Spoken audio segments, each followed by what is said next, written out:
धनी बिना जग लागे, सुनना रे नहीं भावे मोला, सोना चांदी महल अटारी। धनी बिना जग लागे, सुनना रे नहीं भावे मोला, सोना चांदी महल अटारी।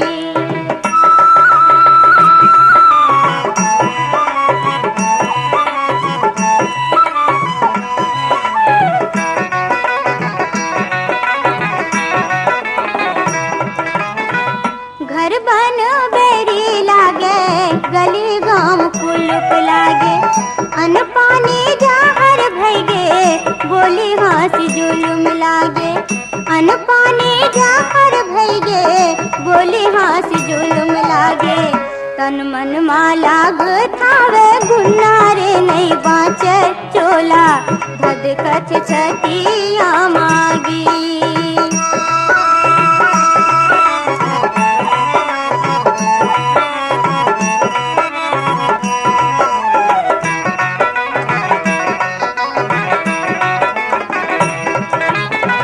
माटी के मोल काबर, सोलहो सिंगार लागे, चढ़ती जुआनी मोरो, अंगरा के आँच लागे।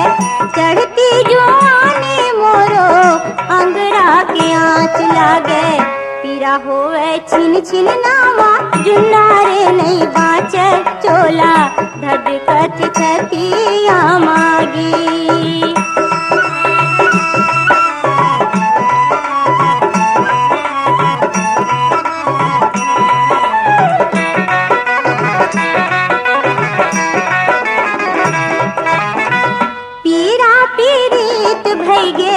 जरथे हीरा के काया, काबर बनाए रामा, मैया पीरा के माया।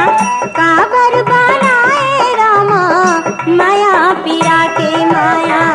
अधरे माँ जिंदगी भैगे, झुलना रे नहीं बाँचे चोला, धद कछ छतिया मागी।